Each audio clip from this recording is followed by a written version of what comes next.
Hola amigos, bienvenidos a este video. En esta ocasión voy a desarrollar el tema de la seguridad jurídica. También les recuerdo que ya próximamente va a estar disponible mi nuevo libro, que es el Constitucionalismo. Tan pronto tenga la información, la haré poner en la descripción de este video para que puedan adquirirlo. Regresando con el tema que vamos a abordar, que es el de la seguridad jurídica, vamos a hacer una primera aproximación a este tema recurriendo al diccionario de la lengua para ver qué vamos a entender por seguridad y qué vamos a entender por algo jurídico. Vemos que aquí se define el vocablo seguridad como algo libre y exento de riesgo, cierto, indubitable, firme o bien sujeto, que no falla o que ofrece confianza, seguridad, certeza, confianza. Esas son las principales acepciones que vamos a ver que se van a plasmar en el terreno de lo jurídico. Por su parte, esta palabra jurídica está relacionado o significa que atañe al derecho, que atañe a la norma jurídica, la norma que forma ese conjunto de regulación social que denominamos derecho. Ya entrando en definiciones más específicas, si lo quieren ver también especializadas ya en el tema jurídico, vamos a ver este concepto a la luz del diccionario de Derecho Procesal Constitucional y Convencional, que nos dice que la seguridad jurídica significa la estabilidad del ordenamiento jurídico que rige un Estado, la cual debe contener normas que tengan permanencia y que garanticen el equilibrio en las relaciones entre los órganos del Estado y los ciudadanos. Como pueden ver, la principal característica, según esta definición, es ese elemento de estabilidad, de permanencia. Más adelante vamos a ir viendo que esto, en el caso del derecho positivo mexicano, tiene algunas limitantes. Otra definición que vamos a encontrar en la doctrina, en este caso la que aporta el maestro Elisur Arteaga, nos dice que la seguridad jurídica es una de las bases sobre las que descansa el Estado de Derecho. Los principios fundamentales de ella están consignados en los artículos 14 y 16 de la Constitución Política de los Estados Unidos Mexicanos. Más adelante vamos a ver algunas referencias a estas disposiciones. Otra definición más, en esta ocasión aportada por Miguel Carbonell, nos dice que la seguridad jurídica se expresa en mandatos de carácter formal con respecto a la actuación del Estado y de sus órganos, con el objetivo de preservar la libertad de las personas que habitan en el propio Estado.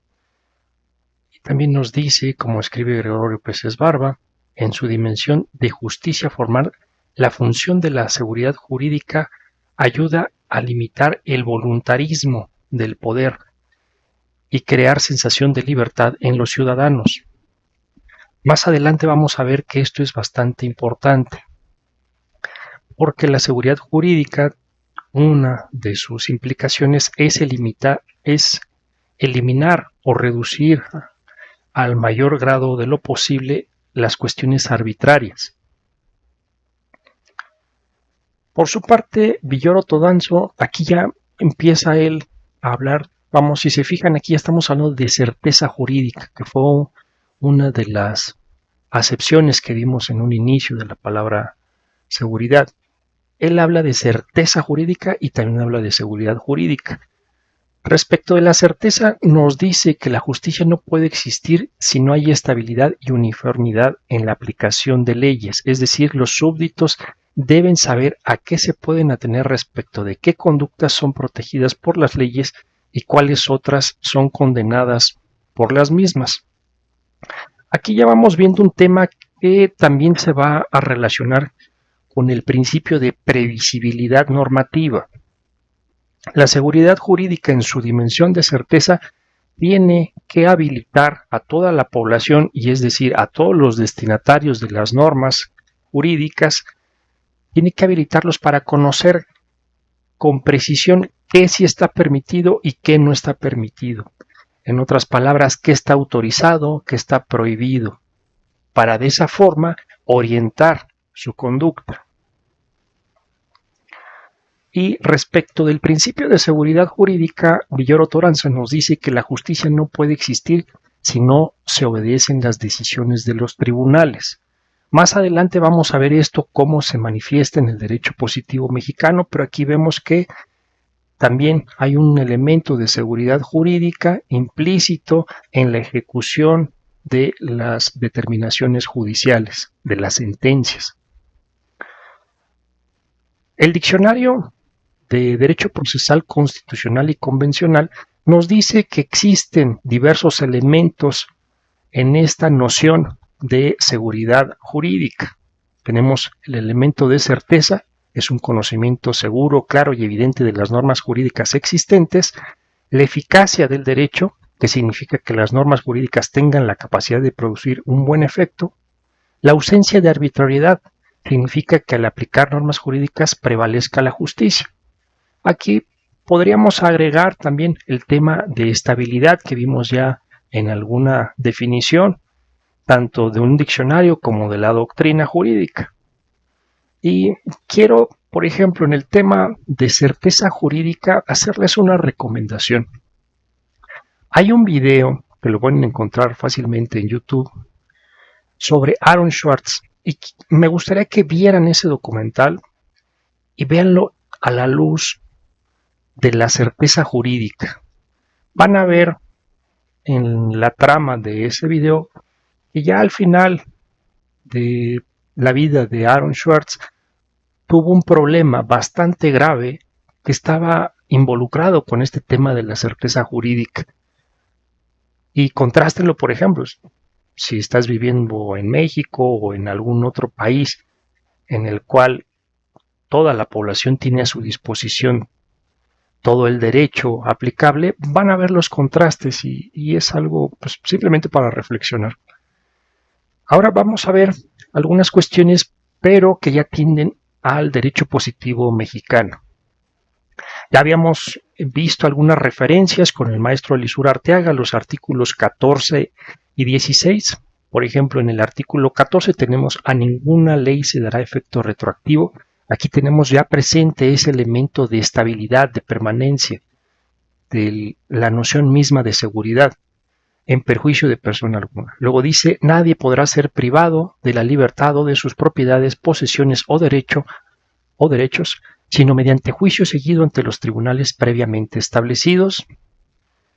Vemos aquí más adelante alguna cuestión de orden penal. Se queda prohibido imponer por simple analogía y aún por mayoría de razón pena alguna que no esté decretada por la ley exactamente aplicable al delito de que se trata.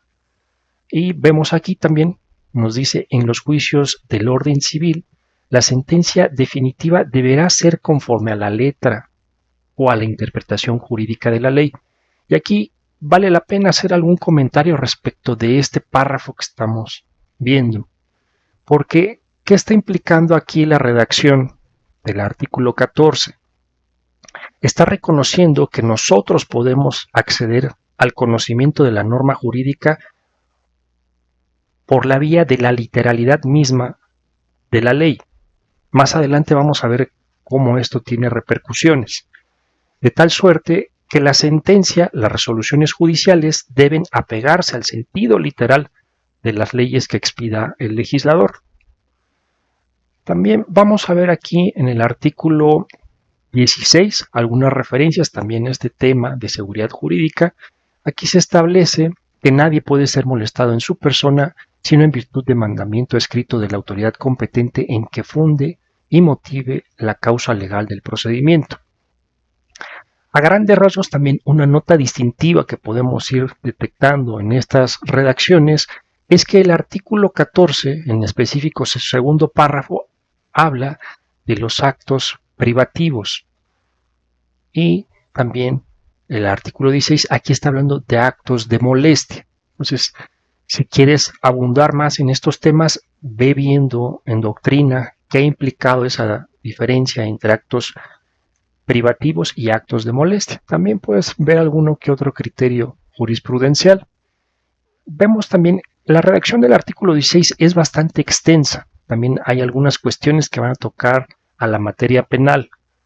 Pero como podemos ver, aquí se está cumpliendo ese mandato de la seguridad jurídica en el sentido de que se están estableciendo normas procedimentales que van a regular el actuar de la autoridad, de tal suerte que si la autoridad no ajusta su conducta a los procedimientos que están establecidos en la Constitución y en la ley, pues ahí se estará vulnerando la seguridad jurídica. Otro aspecto que vamos a ver que está muy relacionado con este tema es el artículo 17, porque vean, nos dice aquí, estamos hablando del derecho del acceso a la justicia, y en el segundo párrafo nos dice: las leyes federales y locales establecerán los medios necesarios para que se garantice la independencia de los tribunales y la plena ejecución de sus resoluciones.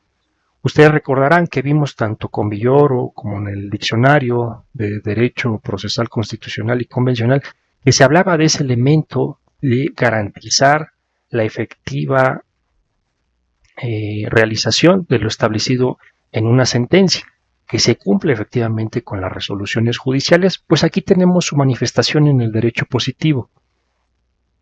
Algo que ya les adelantaba y que quiero que analicemos con un poquito de más detalle es el tema de la estabilidad, de ese elemento de permanencia. Si bien es cierto, en el artículo 14 constitucional tenemos una prohibición de aplicar retroactivamente la ley en perjuicio de persona alguna, también recordemos que la ley no es la única fuente de derecho. Tenemos distintas fuentes formales del derecho. Hay reglamentos, hay tratados internacionales, hay decretos, hay normas constitucionales. Entonces, vemos que aquí el principio de irretroactividad pues está acotado en primer lugar al tema de las leyes. Hay por ahí una disposición en el Código Civil que me parece que tiene alcances más allá de los que tiene una ley. Valdría la pena también revisarlo. Pero lo importante, o al menos lo que quiero hacer manifiesto en este video, es que veamos que ese elemento de permanencia no se puede predicar respecto de las normas constitucionales, toda vez que la propia Constitución establece la facultad de los órganos constituidos de ir haciendo modificaciones, de ir haciendo adiciones a la propia Constitución. Entonces, ahí el elemento de seguridad jurídica pues va a tener una restricción que está propiciada por la misma facultad reconocida en la Constitución de modificar el texto constitucional. Y también recordemos que si la seguridad jurídica implica el establecimiento de mandatos de carácter formal respecto de la actuación del Estado y de sus órganos, pues prácticamente toda norma constitucional que establezca una secuencia de actos, pues ya está de alguna forma también positivando esa noción de seguridad jurídica. También en el contexto del derecho internacional vamos a encontrar algunas disposiciones que reconocen algunos de los elementos que hemos visto que están implícitos en este concepto de seguridad jurídica. Un ejemplo lo podemos encontrar en el artículo 25 de la Convención Americana sobre Derechos Humanos, que recoge la institución jurídica del amparo, que nos dice: toda persona tiene derecho a un recurso sencillo, rápido o cualquier otro recurso efectivo ante los jueces o tribunales competentes que la ampare contra actos que violen sus derechos fundamentales reconocidos por la Constitución, la ley o la presente convención. Y vean la parte que está resaltada en verde. Los Estados partes se comprometen a garantizar el cumplimiento por las autoridades competentes de toda decisión en que se haya estimado procedente el recurso. Como pasaba algo similar con el artículo 17, que veíamos que se establece la obligación de darle plena ejecución a las resoluciones que se dicten por parte de los jueces, aquí tenemos una disposición similar, pero en el contexto del derecho internacional. Vamos a ir viendo cómo se dan algunos casos en los que se vinculan estos elementos de certeza o de eliminación de la arbitrariedad. Recuerden que habíamos visto en palabras de Villoro Toranzo que los destinatarios de las normas deben identificar con precisión qué está prohibido y qué está permitido. Y aquí quiero contrastar esta idea de certeza jurídica con lo que está manifestando el Poder Judicial de la Federación y en específico en el diplomado Juicio de Amparo. Para ser todavía más particulares y más precisos, en la sesión del 27 de febrero de 2021, en el minuto 39:49, el ponente se atreve a decir estas cuestiones que vamos a analizarlas a la luz de este tema de certeza jurídica. Nos dice Miguel Óscar Casillas Sandoval: lo que yo recomendaría, recomendaría, es un ejercicio de primero sacudirse del dogma de que la interpretación es decir qué es lo que dice la ley, como si la ley dijera algo. Ahí como antes de que uno la interprete, como si la ley fuera algo, una cosa esencial, natural, que existe ahí en el mundo y que uno puede conocer objetivamente. Vemos aquí cómo el propio Poder Judicial está acabando con la certeza jurídica. Porque ¿qué está implícito en esto? Ustedes lo van a ver y si quieren pueden ver esa sesión a más detalle a la que estamos refiriendo. De hecho, aquí tienen los datos en la parte inferior, es la sesión del 23 de febrero de 2021. Lo que está implícito ahí es que el texto constitucional no nos habilita a nosotros como ciudadanos, como particulares, a conocer cuál es el sentido de la Constitución. Lo que está diciendo el Poder Judicial y en específico las casas de cultura jurídica en ese diplomado es que forzosamente y en todos los casos tiene que haber un ejercicio de interpretación. Y aquí la pregunta es, pues bueno, si siempre se requiere de una interpretación y de una interpretación por parte de un juez o algún miembro del Poder Judicial de la Federación, entonces habría que preguntarle a los jueces y en específico al Poder Judicial de la Federación que está difundiendo estas ideas, entonces, ¿cómo se supone que nosotros, la población, los particulares, vamos a orientar nuestra conducta conforme a derecho si es que los únicos que pueden desentrañar el sentido del derecho son ellos? Porque ellos afirman que siempre se debe de interpretar. Entonces, como pueden ver, ese tipo de teorías, pues prácticamente acaban con la certeza jurídica. Nada más que, como en muchas ocasiones no hacemos esa relación entre qué es la seguridad jurídica y qué teorías interpretativas son las que está adoptando el Poder Judicial, pues no vemos cuál es el conflicto, no vemos la violación a la seguridad jurídica. Pero cuando ya empezamos a ver las implicaciones de este tipo de ideas como la que estamos viendo en pantalla, que es una transcripción textual de lo que pasó, pues ahí es donde vemos cuáles son las consecuencias de este tipo de ideas. Y miren, les pongo incluso el minuto y los segundos específicos para que puedan corroborarlo por propia cuenta. Ahora, también vamos a ver qué impacto tiene la teoría de Robert Alexy en la seguridad jurídica. Y aquí les voy a hacer otra recomendación. En internet, en específico en YouTube, pueden encontrar un video muy bueno de García Amado, Juan Antonio García Amado, titulado García Amado critica el neoconstitucionalismo en 5 minutos. Y ahí van a ver cómo esta teoría de Robert Alexy, de los principios, de las reglas, van a ver esto de los juicios de ponderación, cómo van diluyendo la certeza jurídica. Aquí simplemente voy a citar un extracto de ese video, pero la verdad es un video muy corto y que les aconsejo que lo miren por su propia cuenta. La verdad es que es muy bueno y van a entender cuáles son las repercusiones que tiene esas teorías del neoconstitucionalismo, de los test de proporcionalidad y todo ese rollo, porque la verdad es que nos deja en un estado de incertidumbre casi absoluta.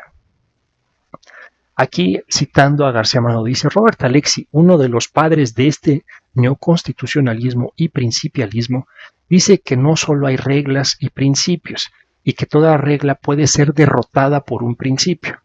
Y aquí vale la pena también hacer un comentario.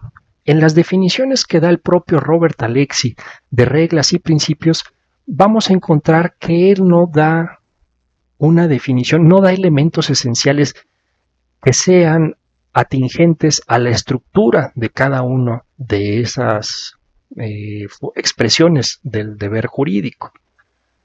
¿Qué quiero decir con esto? Que no nos dice cuál es la esencia de una regla y tampoco nos dice cuál es la esencia de un principio. ¿Por qué? Porque no nos dice cuáles son los atributos que constituyen la diferencia específica de esos tipos de normas. Y eso después se va a ver manifestado una arbitrariedad absoluta. Y ahorita vamos a continuar con lo que dice García Amado. Y todo principio, a su vez, puede ser derrotado por otro principio, con lo cual todas las normas pueden ser derrotadas en cualquier momento. ¿Qué implica que una norma sea derrotada? Que no sea aplicable al caso concreto. Con lo cual, ¿a qué puede uno atenerse? Bueno, pues hay que ponerle velas a la Virgen para que la norma que a uno le ampara no vaya a ser casualmente en el pleito de uno derrotada por la otra norma que la puede derrotar. Pero entonces resulta que no hay norma suprema ninguna.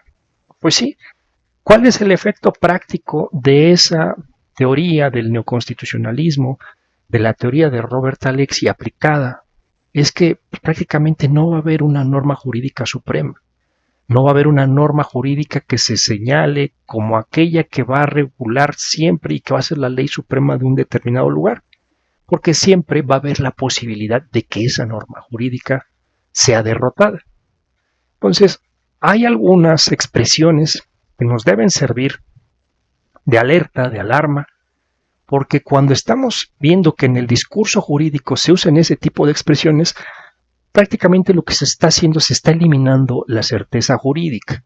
¿Cuáles son esas expresiones? Pues bueno, aquí hay algunas.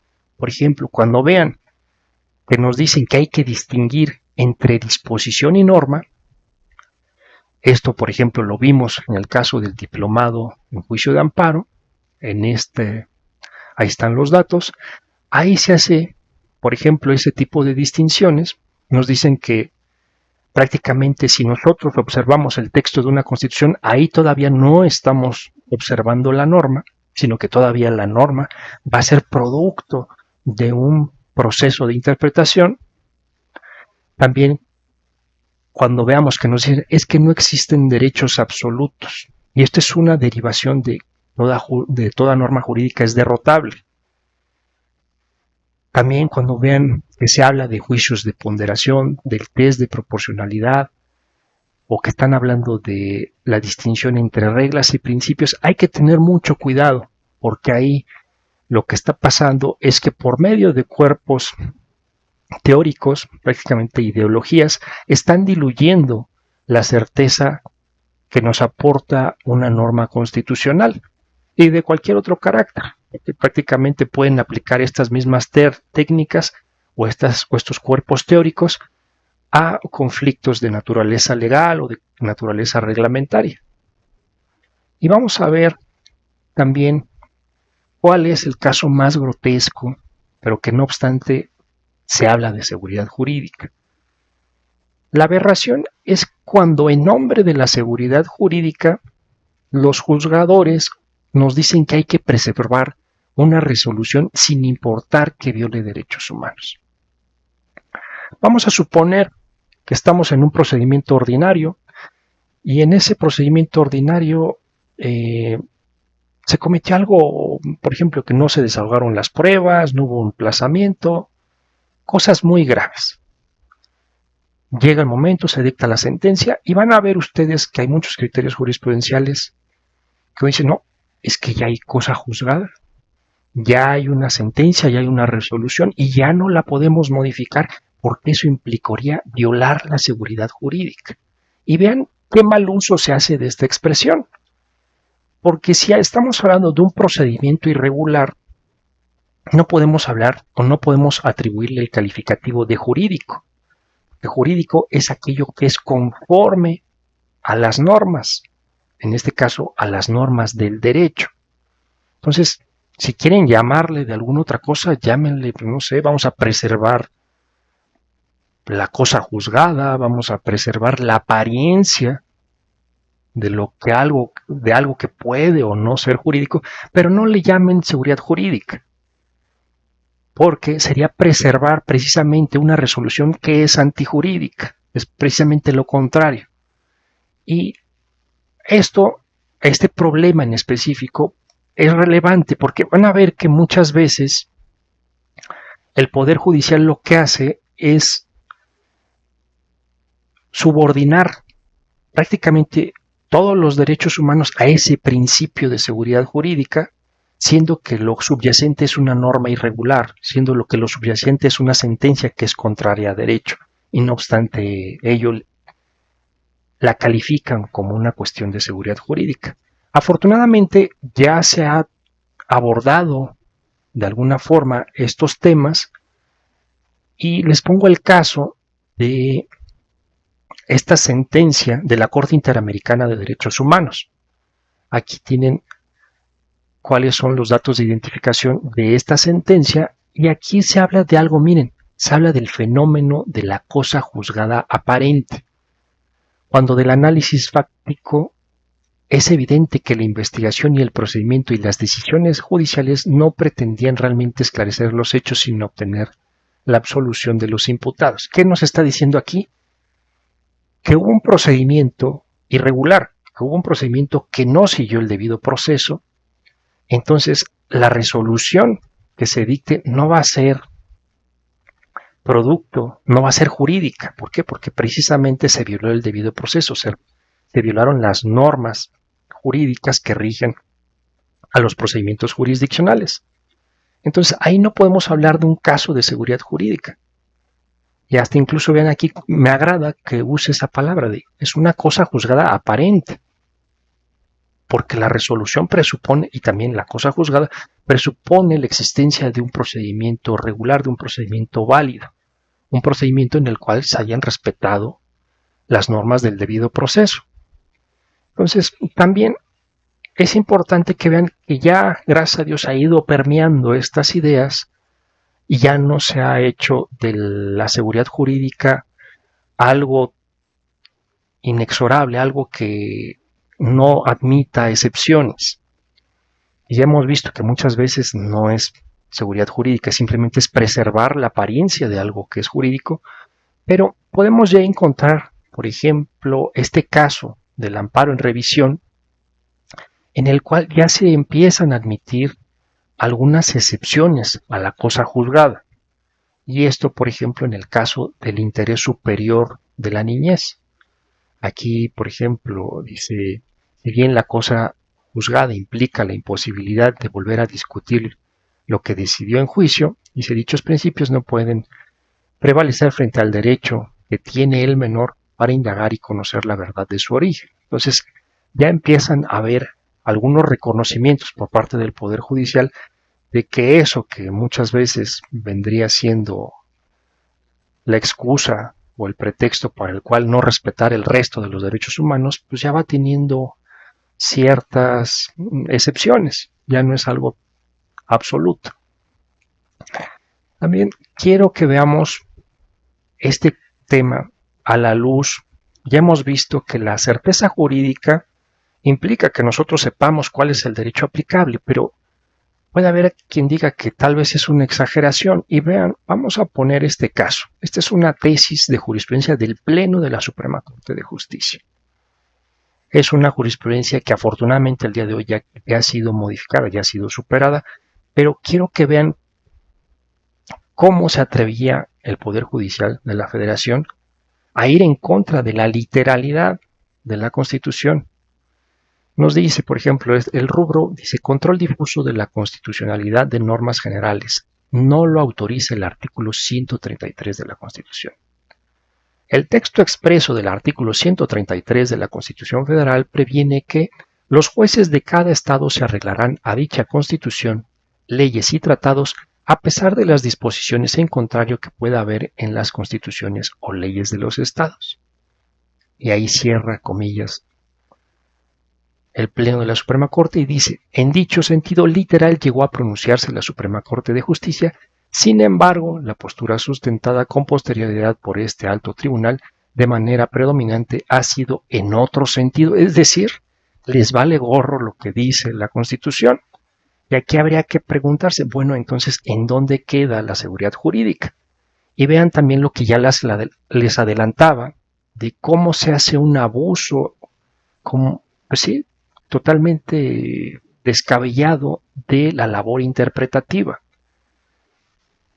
Esas palabras que nos decía Miguel Casillas de que siempre se tenía que interpretar, vemos cómo ya va teniendo consecuencias.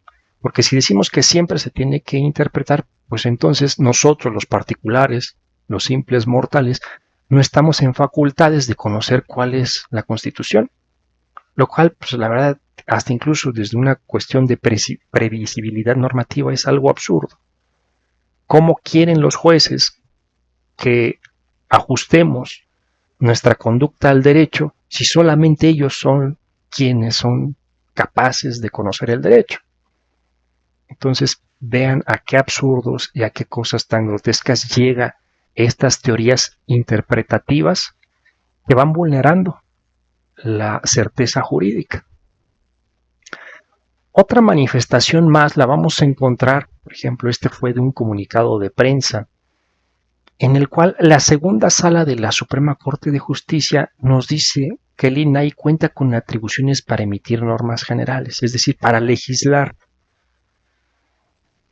Y ustedes, si revisan los artículos sexto de la Constitución, van a ver que pues, prácticamente hay un principio de legalidad implícita. Pues la segunda sala de la Suprema Corte de Justicia pues dice que no, ya el INAI también puede legislar. Y puede decir uno, pues bueno, ok, pero pues es en materia de acceso a la información. Sí, el problema es que va a ser en una cuestión del derecho administrativo sancionador. Y ustedes recordarán que el derecho administrativo sancionador se rige por los mismos principios que el derecho penal. Y ustedes recordarán que en el derecho penal tenemos algo que se llama principio de reserva legal. Pues aquí vemos cómo la Suprema Corte de Justicia va diluyendo la certeza jurídica. Entonces, ¿qué quiero que veamos con todo esto que estamos analizando? Que estos elementos que vimos de la seguridad jurídica, que ya se anuncian desde el propio diccionario al definirnos el concepto de seguridad, pues se van diluyendo en la práctica cuando vemos qué uso tan arbitrario hace el Poder Judicial de las teorías interpretativas y también de este cuerpo ideológico, de estas teorías del neoconstitucionalismo, en específico de la teoría de Robert Alexy. Vamos viendo que tiene una incidencia muy grave en eso que denominamos seguridad jurídica. Pues bueno, hasta aquí este video, espero que les haya gustado y nos vemos en alguna otra ocasión. Muchas gracias.